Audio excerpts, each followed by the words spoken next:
Yang mau hari ini kita bahas ada sebuah cerita di mana seorang gadis berusia 11 tahun membunuh kedua teman bermainnya secara sadis. Kalau yang ini sebenarnya antara ngilu sama sedih juga. Iya. Karena nggak seharusnya anak kecil bisa melakukan hal kayak gini kan ya. Tapi ada background di upbringingnya Ada background yang membuat dia kayak mempengaruhi gitu. dia bisa.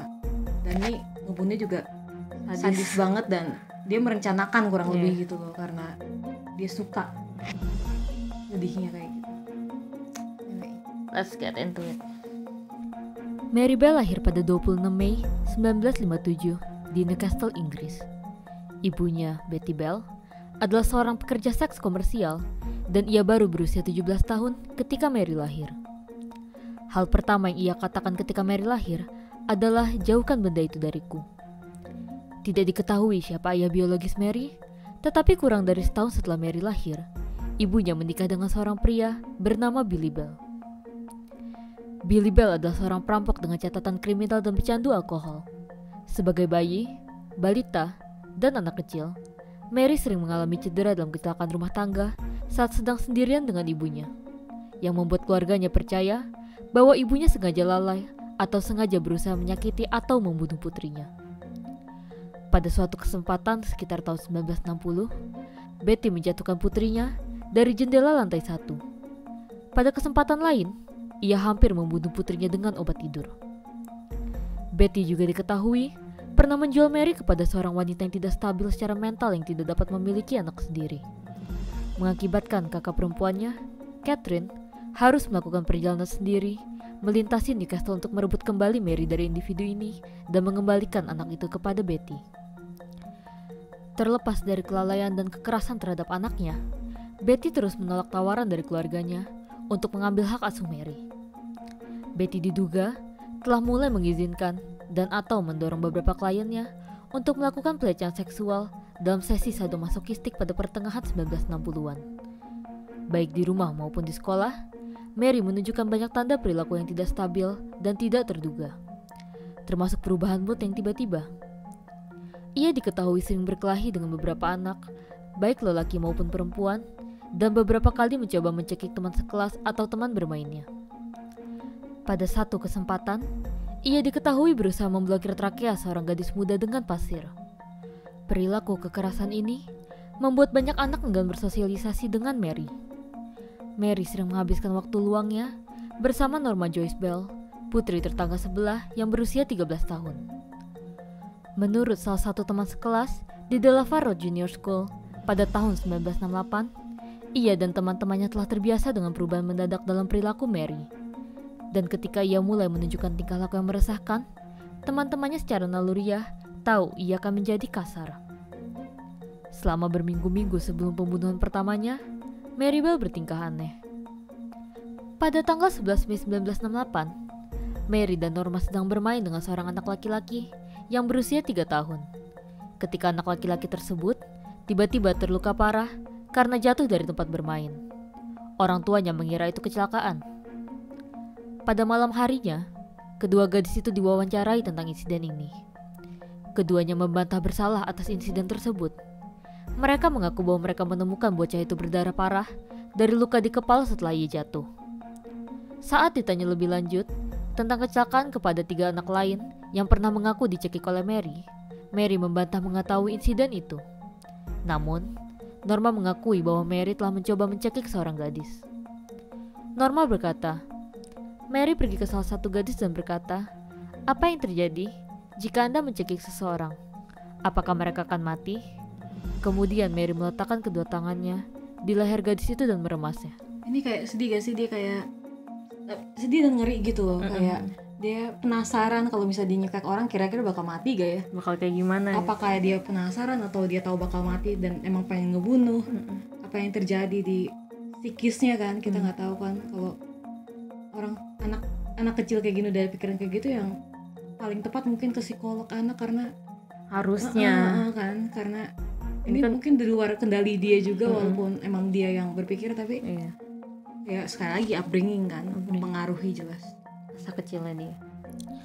Gadis tersebut mulai menjadi ungu. Norma mengatakan, "Aku menyuruh Mary untuk berhenti, tetapi ia tidak mau."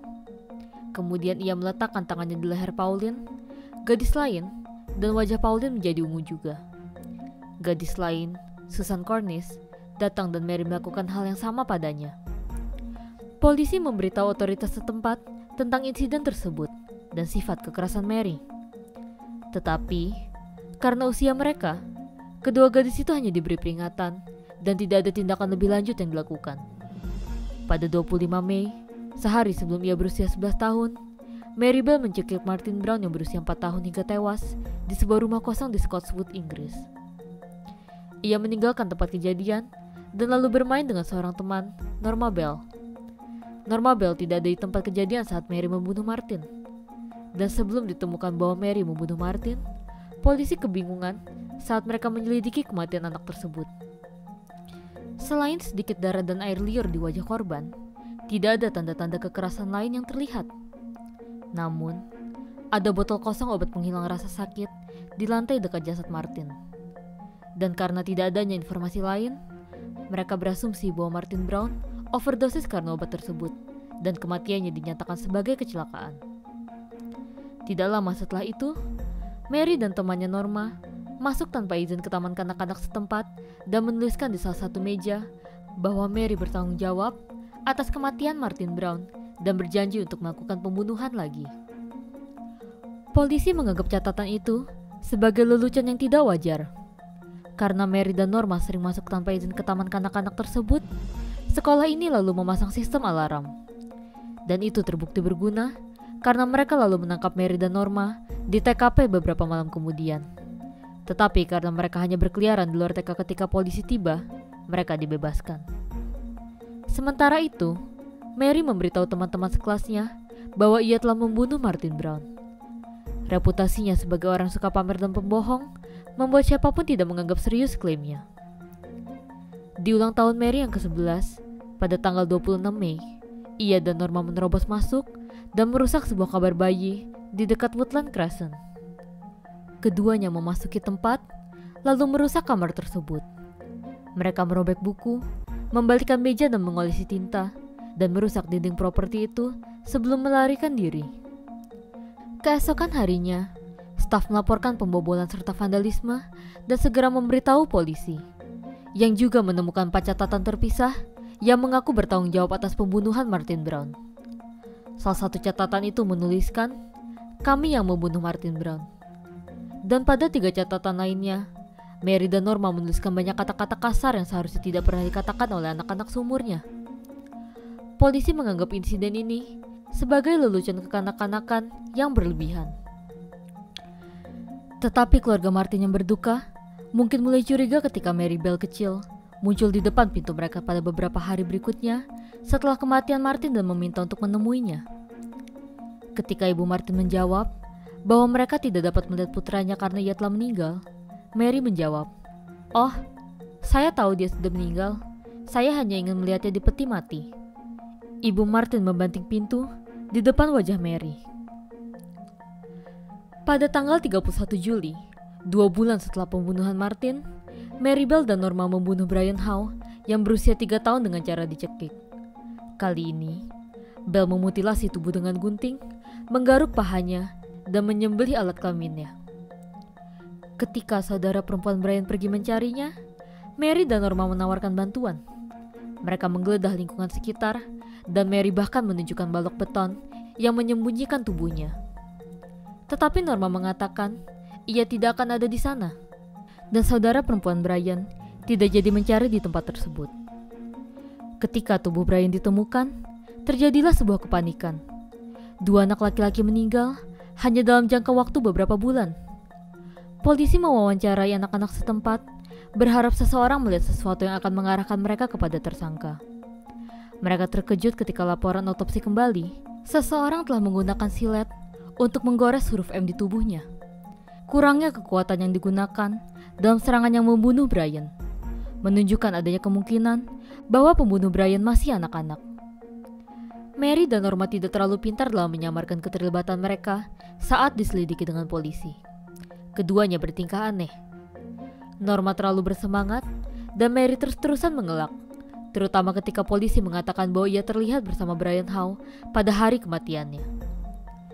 Mereka memanggilnya kembali untuk wawancara kedua. Mary mungkin merasakan para penyelidik mengetahui tentang keterlibatannya dan mulai mengarang cerita bahwa ia melihat seorang bocah lelaki berusia 8 tahun memukul Brian pada hari ia meninggal. Anak laki-laki itu, katanya, membawa gunting yang patah. Itu adalah kesalahan besar Mary Bell. Mutilasi tubuh dengan gunting telah dirahasiakan dari pers dan publik, dan itu adalah detail yang hanya diketahui penyelidik dan satu orang lainnya, pembunuh Brian. Baik Norma maupun Mary menangis saat ditanyai lebih lanjut.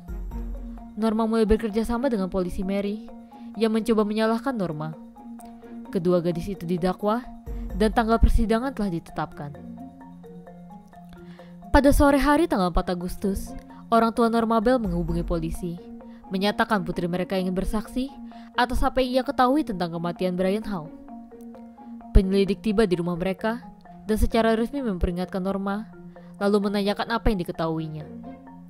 Norma kemudian memberitahu penyelidik bahwa Mary telah membawanya ke suatu tempat di mana ia menunjukkan tubuh Brian. Mary kemudian menunjukkan kepada Norma bagaimana ia mencekik anak itu. Menurut Norma, Mary telah mengaku kepadanya ia menikmati mencekik anak itu. Sebelum menjelaskan bagaimana ia telah melukai perutnya dengan pisau silet yang disembunyikan di TKP dan gunting yang patah. Norma kemudian membawa polisi ke TKP dan mengungkapkan lokasi penyembunyian silet. Gambar yang Norma buat persis sama dengan luka yang ada di tubuh Brian. Mary Bell dikunjungi di rumahnya pada dini hari pada tanggal 5 Agustus. Pada kesempatan ini, ia sangat defensif ketika dihadapkan dengan perbedaan dalam pernyataan sebelumnya. Mary mengatakan kepada salah satu detektif, "Anda mencoba menjebak saya, dan saya akan meminta pengacara untuk mengeluarkan saya dari sini." Kemudian pada hari yang sama, Norma kembali diperiksa. Dalam kesempatan itu, ia membuat pernyataan lengkap. Ia mengganti kesaksiannya dan menyatakan bahwa ia hadir saat Mary membunuh Brian. Menurut Norma, ketika ketiganya sendirian, Mary mendorong Brian ke rerumputan dan mencoba mencekiknya sebelum berkata kepadanya, "Tanganku semakin pegal, ambil alih." Norma kemudian lari dari tempat kejadian, meninggalkan Mary sendirian dengan Brian. Pemeriksaan forensik atas pakaian yang dimiliki oleh kedua gadis itu mengungkapkan bahwa serat abu-abu yang ditemukan di tubuh Brian sama persis dengan gaun wol milik Mary. Serat merah marun pada sepatu anak itu sangat serasi dengan rok milik Norma. Selanjutnya, serat abu-abu yang sama juga ditemukan pada tubuh Martin Brown. Kedua gadis itu secara resmi didakwa atas pembunuhan Brian. Menanggapi ini, Mary menjawab, "Saya tidak apa-apa," dan Norma menangis. Di hadapan saksi independen, Mary menyiapkan pernyataan tertulis di mana ia mengaku hadir ketika Brian Howe dibunuh, tetapi bersikeras bahwa pembunuhan itu dilakukan oleh Norma. Ia juga mengakui bahwa ia dan Norma telah masuk ke kamar bayi Woodland Crescent sehari setelah pembunuhan Martin, merusak properti sebelum keduanya menulis 4 catatan tulisan tangan. Saat pengadilan, Norma dibebaskan karena ia dianggap berada di bawah kendali dan manipulasi Mary Bell. Sedangkan Mary Bell dijatuhi hukuman dan menghabiskan 6 tahun di fasilitas aman bernama Red Bank sebelum kemudian dipindahkan ke penjara terbuka Moor Court. Mary Bell dibebaskan pada usia 23 tahun dan diberikan anonimitas di bawah sebuah keputusan. Ini memungkinkan Mary Bell untuk mengubah namanya dan memulai hidup baru. Sampai sekarang, Mary Bell tidak pernah mengaku bersalah atas kejahatan masa kecilnya, tetapi dikatakan bahwa ia telah menjadi orang yang sama sekali berbeda. Fokus utama Mary Bell sekarang adalah untuk menjalani kehidupan normal. Nggak tahu dia kalau untuk menilai kayak gini, karena di saat yang sama dia berhak untuk menjalani kehidupan normal kan, tapi di saat yang sama juga kita nggak bisa menutupi Berbicara iya, sebagai keluarga korban keluarga gitu. korban dan juga orang-orang di sekitarnya yang tahu tentang bagaimana sadisnya dia ngebunuh pasti juga marah kan, Iya. pasti kena. Dan tahu deh kalau hal kayak gini karena menyangkut anak-anak sih, Iya, jadi kita karena nggak dia bisa- masih kecil, karena masih 11 kecil. tahun. Dan yang jelas banget sekali lagi ada influence dari bagaimana dia dibesarkan di lingkungan yang kayak gitu ya, pasti mempengaruhi lah bagaimana dia tumbuh besar menjadi seperti itu dan ada gangguan. Nggak tahu, moga-moga dia selama di penjara sih dapat pencerahan, pertolongan secara psikologis. Well, anyways, we'll see you guys on the next episode. Bye-bye.